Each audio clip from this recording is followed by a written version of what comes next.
Exercise 1.2 इसमें हमें दी हुई संख्याओं को अभाज्य गुणनखंडों के गुणनफल के रूप में व्यक्त करना है। जैसे फर्स्ट प्रश्न का पहला क्वेश्चन, इसमें 140 को अभाज्य गुणनखंड के रूप में व्यक्त करना है, तो इसके लिए हम 140 को फैक्टराइज कर देंगे। जैसे इसे 2 से ले जाते हैं, 7 बार में 14, 0 को उतार देंगे वैसे ही। फिर 2 से ले जाएंगे, 30 बार बार में कैंसिल होगा। अब ये 5 से जाएगा 7 बार में। अब ये प्राइम नंबर आ गया, यानी कि अभाज्य संख्या आ गया, तो यहाँ रुक जाएंगे। यानी कि 140 का अभाज्य गुणनखंड 2 × 2 × 5 × 7 होगा। 2 × 2 × 5 × 7 लिख देंगे। क्योंकि यहाँ 2 2 है, इसलिए 2 का पावर 2 बना देते हैं और 5 और 7 को वैसे ही उतार देंगे। यानी कि 140 का ये अभाज्य गुणनखंड हो गया। इसका सेकंड प्रश्न में हमें 156 को अभाज्य गुणनखंड के रूप में व्यक्त करना है। तो 156 के लिए फैक्टराइज करते हैं। 2 से जाएगा ये 78 बार में, फिर 2 से ले जाते हैं 39 बार में। अब ये 3 से जाएगा 13 बार में। यानी कि 156 का गुणनखंड 2 × 2 × 3 × 13 होगा। इसे यहाँ लिख देते हैं। यहाँ 2 2 बार है, इसलिए 2 का पावर 2 बना देते हैं और 3 और 13 को ऐसे ही छोड़ देंगे। इसका तीसरा प्रश्न में हमें 3 8 2 5 का अभाज्य गुणनखंड करना है। इसके लिए भी हम 3 8 2 5 को फैक्टराइज कर देते हैं। ये 5 से डिवाइड होगा 765 बार में। फिर ये 5 से जाएगा 153 बार में। ये फिर 3 से जाएगा 51 बार में। फिर ये 3 से जाएगा 17 बार में। यानी कि इसका अभाज्य गुणनखंड 2 बार 5, 2 बार 3 और 1 बार 17 होगा। इसे यहाँ लिख देते हैं।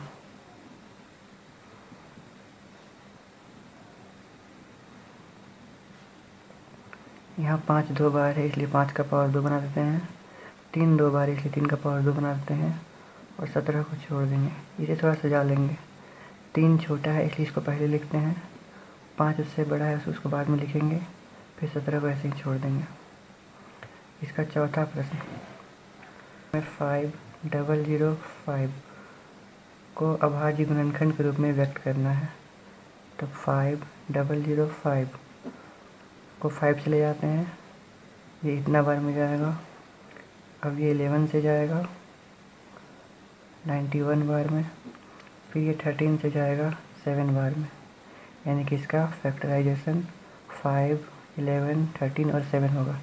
इस तरह सजा के लिखेंगे। पहले 5 लिखते हैं, फिर 7 लिखते हैं, फिर 11 लिखते हैं, फिर 13 लिखते हैं। यानी कि 5005 का अभाज्य गुणनखंड 5 × 7 × 11 × 13 होगा। इसका 5वां नंबर प्रश्न 7429 को अभाज्य गुणनखंड में व्यक्त करना है। तो 7429 ये 17 से जाएगा 437 बार में। ये फिर 23 से भी जाएगा 19 बार में। तो इसे सजा के लिख लेते हैं। 7429 के लिए पहले 17 लिखेंगे, बाद में 19, फिर 23, यानी कि छोटा से बड़ा की ओर जाएंगे। 17 19 और 23, यानी कि इसका अभाज्य गुणनखंड 17 × 19 × 23 होगा। इसका दूसरे प्रश्न में बोला गया है कि पूर्णांकों के निम्नलिखित युग्मों के HCF तथा LCM ज्ञात कीजिए तथा इसकी सत्यता की जांच कीजिए कि दो संख्याओं का गुणनफल बराबर HCF × LCM होता है। इसका पहला प्रश्न, हमें 26 और 91 के लिए HCF और LCM ज्ञात करना है तथा इसकी सत्यता की जांच भी करना है।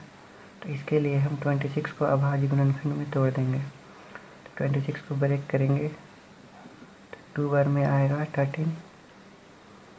ये अभाज्य संख्या आ गया तो रुक जाएंगे, यानी कि इसका अभाज्य गुणनखंड 2 और 13 हुआ।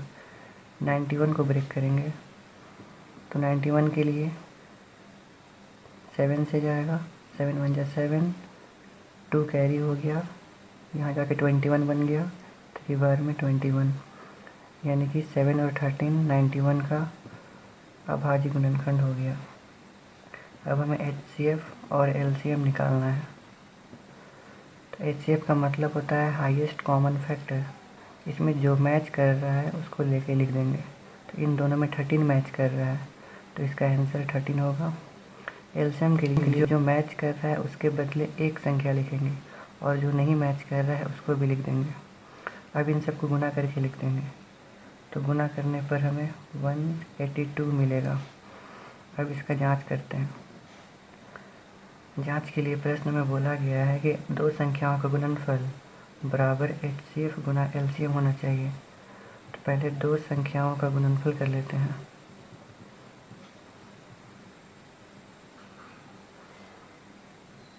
यानी कि 26 × 91। आप इसे गुना करके चेक कर लीजिएगा। गुना करने पर 2366 आएगा। फिर HCF को LCM से इंटू करेंगे। HCF आया है 13 और LCM आया है 182। इसे यहाँ लिख देते हैं। इसे भी इंटू करने पर इतना ही मिलेगा। यहाँ पर ये इसके बराबर है, यानी कि सत्यता की जांच हो गई। तो यहाँ लिख देंगे, इसलिए दो संख्याओं का गुणनफल बराबर HCF गुना LCM होता है।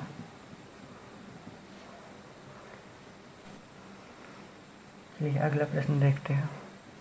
2 का 2 नंबर 510 और 92, इसके लिए हमें HCF और LCM ज्ञात करना है तथा सत्यता की जांच करना है। तो पहले 510 को अभाज्य गुणनखंड के रूप में तोड़ेंगे। इसे 2 से ले जाते हैं, 2 5 बार में जाएगा। इसे फिर 3 से ले जाते हैं तो ये 85 बार में जाएगा। इसे 5 से ले जाते हैं तो 17 बार में जाएगा, यानी कि इसका अभाज्य गुणनखंड 2 गुना 3 गुना 5 गुना 17 हुआ। इसी प्रकार 92 को ब्रेक करेंगे। इसे 2 से ले जाएंगे तो 46 बार में जाएगा, फिर 2 से ले जाएंगे तो 23 बार में जाएगा, यानी कि इसका अभाज्य गुणनखंड 2 गुना 2 गुना 23 होगा। इसका HCF निकालते हैं। HCF निकालने के लिए दोनों में जो मैच करेगा उसे लिख देंगे। तो यहाँ 2 मैच कर रहा है और कोई संख्या मैच नहीं कर रहा है, यानी कि HCF इसका 2 होगा। LCM के लिए जो मैच किया उसके बदले 1 लिखेंगे, बाकी जो बच गया उसे साथ में उतार देंगे। यहाँ ये बचा था उतार दिए, यहाँ 2 और 23 बचा था उतार दिए। अब इन सबको इंटू करेंगे। तो इंटू करने पर हमें 23460 मिलेगा। अब इसका जांच करते हैं। जांच के लिए दो संख्याओं का गुणनफल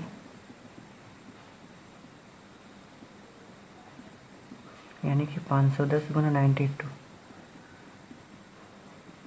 इसे गुना करने पर हमें 46920 मिलेगा। अब HCF को LCM से इंटू कर देंगे। HCF 2 है और LCM 23460 है।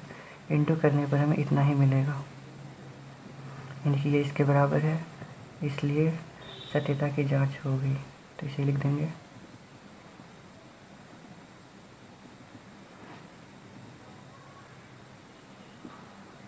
दो संख्याओं का गुणनफल बराबर HCF इंटू LCM। इसका थर्ड क्वेश्चन देख लेते हैं। थर्ड क्वेश्चन में हमें 336 और 54 का HCF और LCM निकालना है।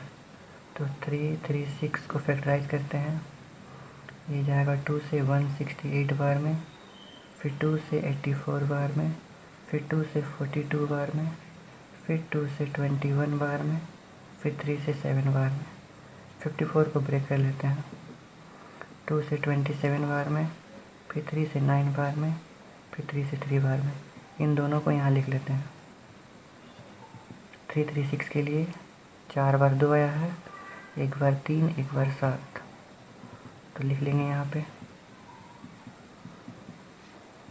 इसे सजा लेते हैं, 2 4 बार है इसलिए 2 का पावर 4, 3 और 7 को छोड़ दिए। 54 के लिए 2 एक बार और 3 3 बार, इसे भी सजा लेते हैं। 3 3 बार है इसलिए 3 का पावर 3 लिख दिए, 2 को ऐसे ही छोड़ दिए। अब HCF निकालेंगे। HCF का मतलब दोनों में जो मैच कर रहा है, तो यहाँ पर 2 मैच कर रहा है, तो जो मैच करता है उसमें हमें मिनिमम HCF के लिए मिनिमम नंबर लेंगे।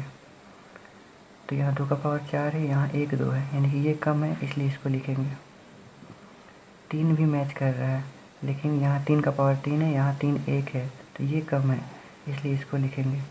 बाकी अब कुछ मैच नहीं कर रहा है तो छोड़ देंगे, इसको गुना कर लेंगे तो हमें 6 मिलेगा, यानी कि HCF 6 हो गया। अब LCM निकालते हैं। LCM निकालने के लिए जैसे HCF के लिए हम दोनों मैच कर रहा था तो कम संख्या लिख रहे थे, LCM के लिए जो मैच कर रहा है तो हमें ज़्यादा संख्या लिखना है। 2 मैच कर रहा है लेकिन हम ज़्यादा संख्या लिखेंगे, 3 मैच कर रहा है लेकिन हम ज़्यादा संख्या लिखेंगे। 7 बच गया, 7 को उतार देंगे। अब इन सबको गुना कर देंगे, गुना करने पर हमें 3024 मिलेगा। अब इसकी जांच करते हैं। जांच के लिए 2 संख्याओं का गुणनफल बराबर 336 इंटू 54 इंटू करने पर हमें 18144 मिलेगा। फिर HCF इंटू LCM यानी कि 6 इंटू 3024 इंटू करने पर हमें 18144 ही मिलेगा। इसलिए 2 संख्याओं का गुणनफल LCM और HCF के गुणनफल के बराबर है। इसे यहाँ लिख देंगे।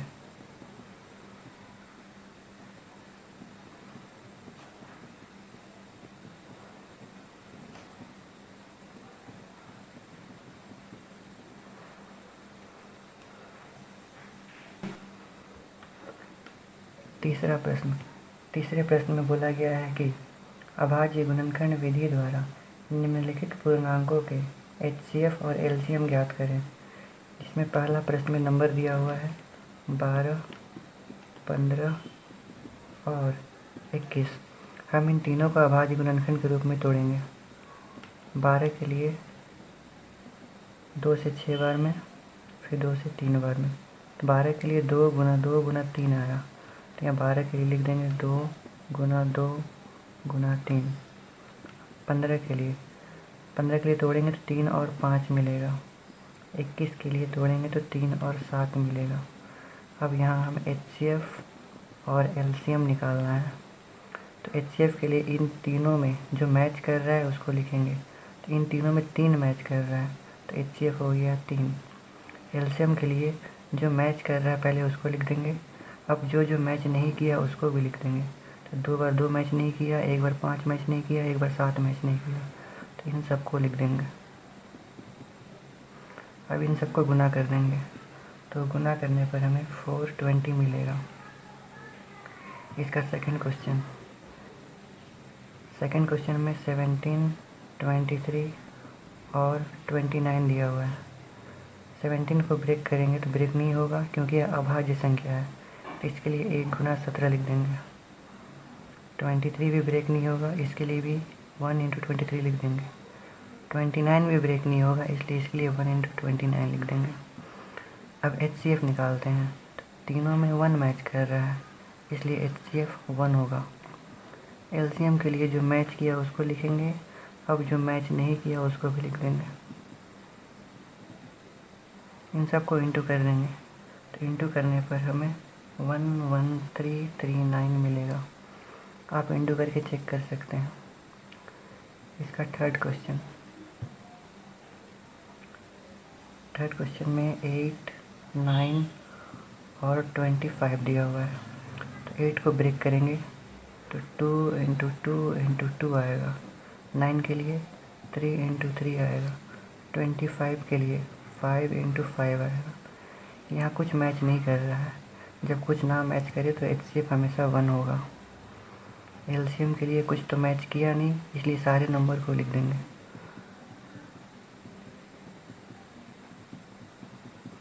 अब इसे इंटू कर देंगे। इंटू करने पर हमें 1800 मिलेगा।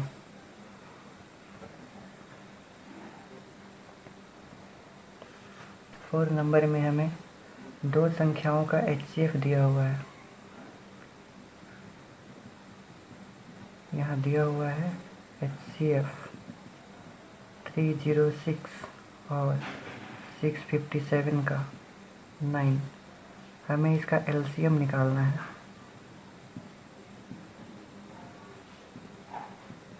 तो इसके लिए LCM का फॉर्मूला लगाते हैं। LCM का फॉर्मूला होता है संख्याओं का गुणनफल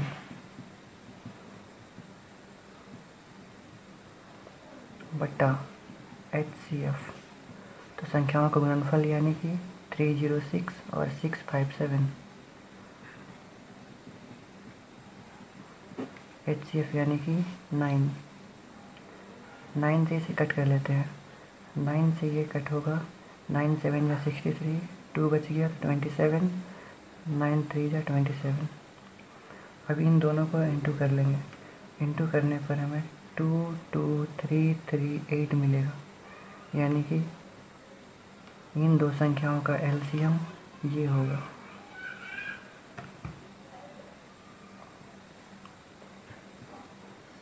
फाइव नंबर में हमें यह बोला गया है कि कोई भी प्राकृतिक संख्या n के लिए संख्या 6 का पावर n अंक 0 पर समाप्त हो सकती है, इसे जांच करना है। तो कोई भी संख्या यदि 0 पर समाप्त होगा तो उसके लिए नियम यह है कि वह 10 से पूरी तरह भाग चले जाएगी। तो इसे लिख देते हैं पहले, क्योंकि यदि कोई भी संख्या के अंत में 0 होगा तो वह संख्या 10 से पूरी तरह भाग चल जाएगी।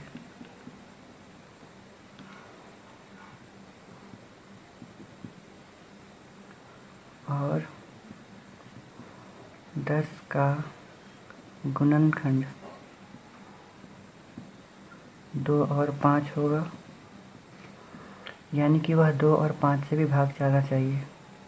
यानी कि उस संख्या में 2 और 5 का गुणनखंड होना चाहिए। पर 6 के लिए 2 और 3 गुणनखंड है। यहाँ 2 तो मिल गया पर 5 नहीं मिला, तो उसे लिख देंगे। क्योंकि 6 के गुणनखंड में 5 नहीं है,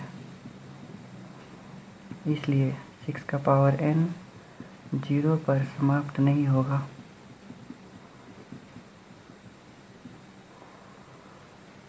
इसका छठा प्रश्न देख लेते हैं। छठे प्रश्न में बोला गया है कि जांच कीजिए कि 7 इंटू 11 इंटू 13 प्लस 13 और 7 into 6 into 5 into 4 into 3 into 2 into 1 plus 5 भाज्य संख्याएं क्यों हैं। तो भाज्य संख्या का मतलब होता है वैसी संख्या जो किसी दूसरे संख्या से भाग चल जाए। तो हम प्रश्न को पहले सॉल्व करते हैं। क्योंकि 7 इंटू 11 इंटू 13 प्लस 13 को हम इस प्रकार लिख सकते हैं। इन दोनों जगह से 13 कॉमन ले लिए, तो 7 इंटू 11 प्लस यहाँ से 13 कॉमन ले लिए तो 1 बचा। 13 को यूँ ही छोड़ देंगे, इसको इससे इंटू करेंगे तो 77 मिलेगा, प्लस 1 तो है। 13 को छोड़ देंगे, यहाँ ऐड करने पर 78 मिलेगा। अब इसको फैक्टराइज कर देते हैं। 13 तो फैक्टराइज होगा नहीं। 78 को अगर ब्रेक करेंगे तो 2 इंटू 3 इंटू 13 मिलेगा। इसका मतलब यहाँ 2, 3 और 13 गुणनखंड के रूप में है। इसलिए 7 × 11 × 13 + 13 भाज्य संख्या है। इसी प्रकार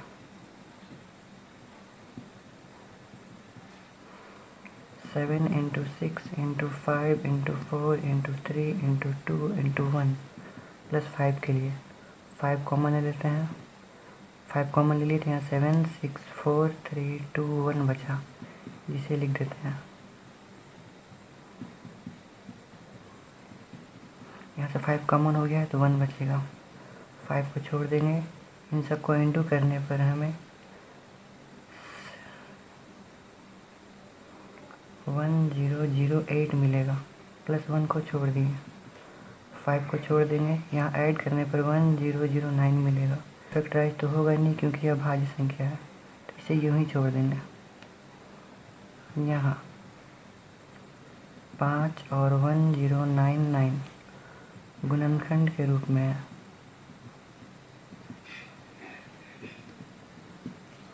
इसलिए 7 × 6 × 5 × 4 × 3 × 2 × 1 + 5 भाज्य संख्या है।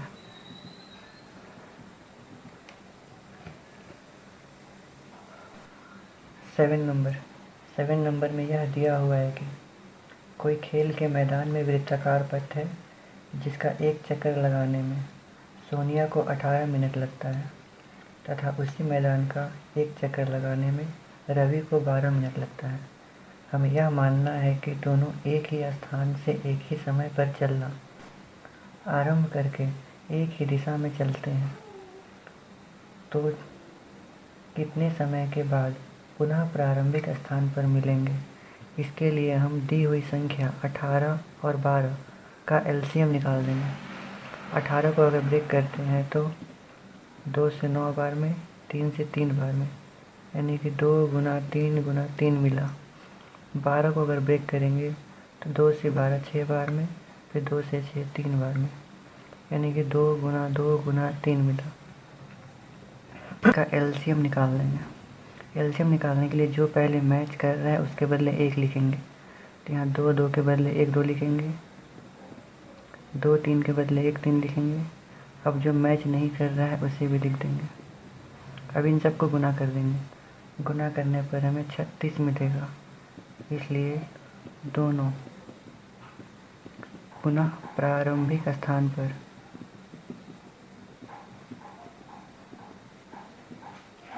36 मिनट बाद मिलेंगे।